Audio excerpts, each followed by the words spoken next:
I lost everything on a Tuesday morning. By Friday, the people who celebrated my downfall were begging strangers for help outside the courthouse. They never understood that taking my company was only the first move in a game I had already learned to control. Before we begin, please like and subscribe. Now, get comfortable and enjoy. 3 years earlier, I believed loyalty was stronger than ambition.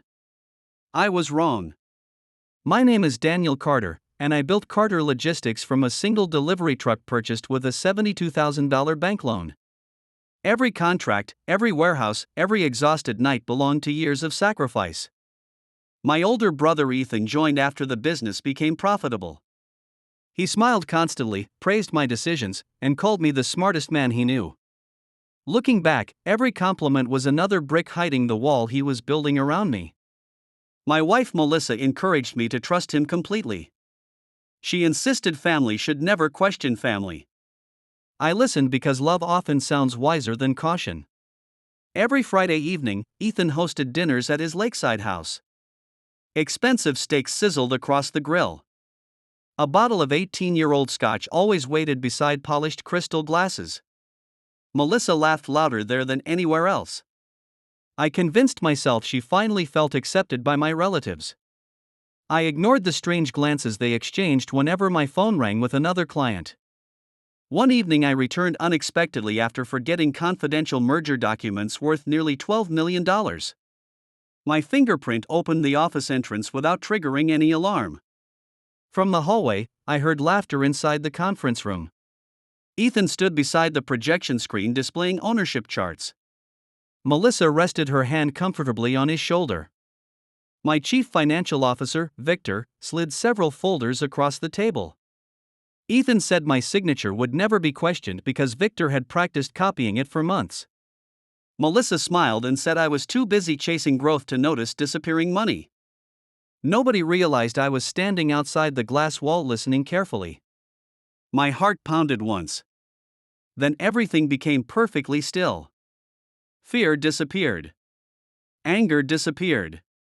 In their place came icy clarity. I quietly photographed every slide through the narrow gap between the blinds. I recorded 12 uninterrupted minutes of conversation.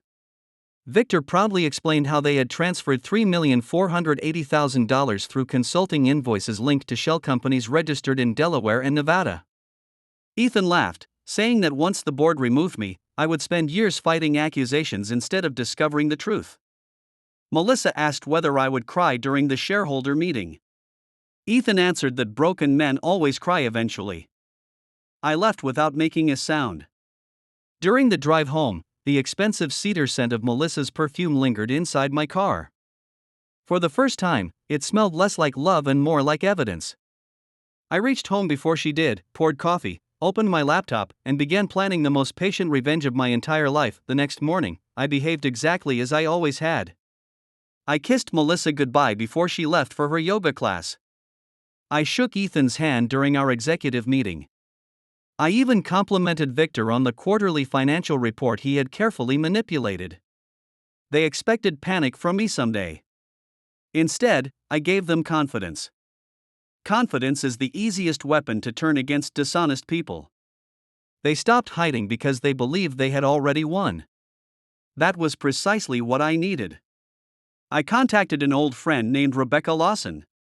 Years earlier, we had worked together at a forensic accounting firm before I started Carter Logistics. Rebecca had testified in multi-million-dollar fraud trials and possessed an almost supernatural ability to follow hidden money. We met inside a quiet coffee shop 40 miles away, where nobody connected to my company would recognize us. I handed her the recordings, the photographs, and copies of suspicious financial statements. She listened without interrupting. When the final recording ended, she closed the folder and looked directly into my eyes. She said I wasn't dealing with ordinary theft. This was an organized corporate takeover supported by forged documents, fraudulent banking activity, tax violations, and conspiracy. If we collected enough evidence instead of reacting emotionally, every person involved could lose everything. That sentence became my entire strategy. Over the following 6 weeks, I never confronted anyone. Instead, I documented everything. Rebecca built a timeline showing exactly when unauthorized transfers began. We discovered 37 fake consulting invoices totaling $5,123,000. Every payment eventually landed inside accounts controlled through shell corporations. Victor believed layering transfers across several banks made the money impossible to trace. He underestimated digital forensic investigators. Every transaction left fingerprints. Meanwhile, I quietly hired attorney Michael Hayes, a specialist in corporate fraud litigation. He advised me not to accuse anyone until every document could survive courtroom scrutiny.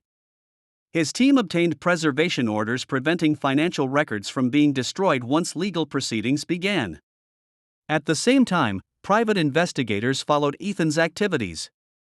Within 2 weeks, they photographed him meeting Victor inside expensive restaurants immediately after major wire transfers. They also captured Melissa entering a luxury apartment registered under another company's name. She wasn't visiting a friend. She was living a second life.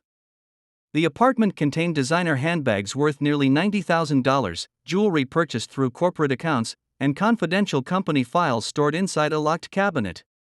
Every discovery hurt less than I expected. Betrayal had already burned away my emotions. Now I simply collected facts. One rainy Thursday evening, Melissa casually mentioned that Ethan had suggested expanding into overseas shipping. She smiled while serving dinner, asking whether I trusted him enough to approve full financial authority during my upcoming business trip. I smiled back and said Ethan deserved every opportunity. Her shoulders relaxed immediately. She believed the trap was working. She never imagined I had secretly canceled the trip 3 days earlier. Instead of flying overseas, I spent that week inside Rebecca's secure office reviewing thousands of pages of banking records. Every page strengthened our case. Every signature, every transfer, every hidden account brought us one step closer to destroying the empire they believed they had stolen forever. Another breakthrough came from the person they trusted the least. Linda worked as a junior compliance officer at one of the banks handling our corporate accounts. She noticed repeated transfers just below the reporting threshold. Each payment looked ordinary on its own, but together they formed a pattern that pointed directly to deliberate fraud. Rebecca arranged a confidential meeting. Linda arrived carrying a small flash drive and a folder filled with printed transaction logs. She admitted she had been pressured by Victor to ignore unusual activity. He hinted that promotions were easier for employees who asked fewer questions. Instead of staying silent, she copied everything before anyone could erase it. Her evidence connected every shell company, every forged approval, and every hidden account. It also revealed something none of us expected. Ethan had borrowed millions against company assets without board approval. If the loans were called due, Carter Logistics could collapse within weeks. That explained his desperation to remove me quickly. He needed complete control before the lenders discovered the truth. Michael immediately filed confidential notices with the court to freeze several disputed assets once legal action began. Timing was everything. Acting too early would allow them to move money overseas. Waiting too long would give them time to destroy records. We needed one perfect moment. While the legal team prepared, I continued playing my role. Ethan announced an extravagant charity gala celebrating the company's 10th anniversary. Local politicians, investors, reporters, and every board member accepted invitations. During a planning meeting, Ethan proudly declared that the gala would also include a surprise announcement about the future leadership of Carter Logistics. Melissa squeezed his arm beneath the table, believing nobody noticed. I noticed everything. I simply smiled and congratulated them on their vision. That evening I returned home to find Melissa humming while wrapping an expensive watch she planned to give Ethan during the celebration. She claimed it was a corporate gift purchased on behalf of the executive team. The receipt inside the shopping bag told a different story. The watch cost $38,000 and had been charged to a company account using my digital authorization. I photographed the receipt before placing it exactly where I found it. Every lie became another exhibit. A week before the gala, Michael received certified copies of the forged shareholder resolutions. My signature appeared flawless until examined under forensic magnification.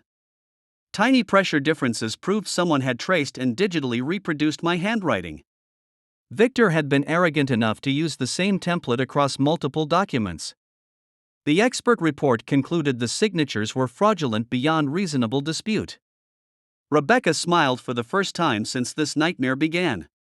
She quietly said the case was no longer about proving innocence. It was about deciding how completely we wanted to dismantle the people responsible.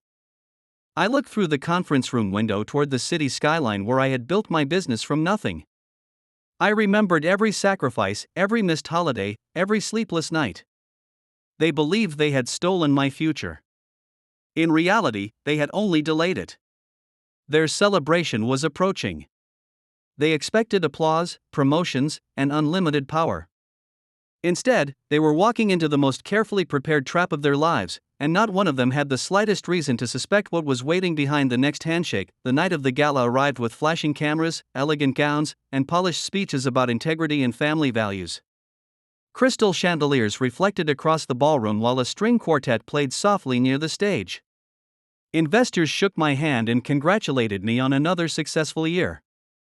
Ethan accepted every compliment with the confidence of a man who believed the company already belonged to him. Melissa stood beside him wearing a diamond necklace worth more than my parents' first home. She smiled at me with practiced warmth, as though we were still the perfect couple. I returned the smile without hesitation. At precisely 8 o'clock, Ethan walked onto the stage. He thanked employees, praised the board, and announced that the company was entering a bold new era. Then he revealed the surprise. He claimed I had decided to step aside for personal reasons and that the board had unanimously selected him as the new chief executive officer. The audience applauded politely. Several cameras turned toward me, waiting for my reaction. I slowly stood, adjusted my jacket, and asked whether I could say a few words before the formal vote. Ethan grinned confidently and handed me the microphone. He had no idea he was surrendering the only weapon I needed. I thanked everyone for attending. Then I invited the ballroom staff to lower the projection screen behind the stage. Rebecca pressed a button from the control booth. The first image appeared. It showed Ethan presenting forged ownership charts during the secret meeting 6 weeks earlier. Silence spread across the room. The next video began playing. Every guest heard Ethan discussing fake signatures. They heard Victor explaining fraudulent transfers. They heard Melissa laughing while asking whether I would cry after losing everything. Nobody spoke. Nobody moved. I continued calmly. I displayed copies of the forged resolutions beside the forensic expert's report proving every signature had been fabricated. Next came bank records tracing millions of dollars through shell corporations. Then surveillance photographs appeared showing Ethan meeting Victor immediately after illegal transfers. Finally, I displayed receipts proving company funds had purchased luxury gifts, jewelry, vacations, and Melissa's hidden apartment. The chairman of the board slowly removed his glasses and stared at Ethan without saying a word. Michael stood from the front table and informed everyone that civil lawsuits had already been filed earlier that afternoon. Court orders freezing disputed assets had been approved less than 2 hours before the gala began. Federal investigators and financial crime officers were already waiting outside the hotel. The ballroom doors opened almost on cue. Uniformed officers entered with quiet professionalism. Ethan's confident smile disappeared. Victor attempted to leave through a side exit but was immediately stopped. Melissa looked at me with absolute disbelief, finally realizing I had known the truth for weeks. She whispered my name, expecting mercy. I simply looked back without anger or satisfaction. There was nothing left to say. Justice did not require shouting. It only required evidence. One by one, the officers escorted them past reporters, investors, employees, and every person they had hoped would witness my humiliation. Instead, those same cameras recorded the complete destruction of their carefully constructed empire forever. The weeks that followed unfolded exactly as Rebecca and Michael had predicted. Once investigators gained access to the frozen accounts, the entire financial network collapsed. Hidden ledgers matched the evidence we had already collected. Offshore transfers were traced back to Ethan's shell companies. Tax authorities uncovered years of false filings. The lenders immediately demanded repayment of every unauthorized loan. Without stolen money to keep the scheme alive, everything fell apart. Victor accepted a plea agreement and admitted under oath that Ethan had planned the takeover more than a year earlier. He confessed that Melissa knowingly approved fake invoices and helped move confidential company files into the apartment rented under a false business name. Her attorney tried to argue that she had been manipulated. The recordings destroyed the defense within minutes. Every laugh, every conversation, every calculated decision came back to haunt her. The courtroom remained silent as the judge reviewed the evidence. The ruling was devastating. Ethan lost every ownership claim, every executive position, and every personal asset connected to the fraud. His luxury home, investment accounts, vehicles, and vacation properties were seized to satisfy judgments and outstanding debts. Victor permanently lost his professional license and faced years behind bars. Melissa received nothing from the divorce except the personal belongings she had legally purchased before our marriage. The hidden apartment was emptied and sold. The expensive jewelry, designer handbags, artwork, and watches bought with company funds were recovered and auctioned. Watching those headlines never brought me joy. Revenge had never been about making them suffer. It had been about restoring the truth. Carter Logistics survived because the board acted quickly after the fraud was exposed. Honest employees kept their jobs. Investors regained confidence. Clients who had nearly walked away renewed long-term contracts worth more than $40 million. Linda accepted the position of Chief Compliance Officer after unanimously earning the board's trust. Rebecca declined every bonus I offered, saying that seeing justice prevail was payment enough. I insisted anyway and established a $2 million legal defense fund to protect whistleblowers inside the company for years to come. My life changed quietly after everything ended. I sold the old house filled with painful memories and purchased a modest home overlooking the ocean. Every morning began with fresh coffee, peaceful silence, and the sound of waves instead of arguments and deception. I spent weekends visiting my parents, mentoring young entrepreneurs, and rebuilding friendships I had neglected while chasing endless growth. For the first time in years, success no longer felt measured by money alone. It felt measured by peace. Looking back, losing everything had been the greatest illusion of my life. They believed they had destroyed me when they stole my company, my marriage, and my reputation. In reality, they exposed their own greed while giving me the opportunity to rebuild on a stronger foundation than before. Some betrayals break people forever. Others reveal exactly how strong they have always been. If you found this story compelling, don't forget to like, share, and subscribe to the channel for more stories like this. Let me know in the comments what you would have done. Months later, I received a plain envelope without a return address. Inside was a single newspaper clipping showing Ethan being denied another appeal. No note. No apology. No explanation. I folded the clipping, placed it into the company archive beside every court document, and locked the cabinet forever. The past no longer controlled my future. Justice had spoken through patience, evidence, and truth instead of rage. That lesson became the strongest foundation of my new life, and no amount of betrayal could ever take it away again. I finally smiled without looking over my shoulder, completely free at last.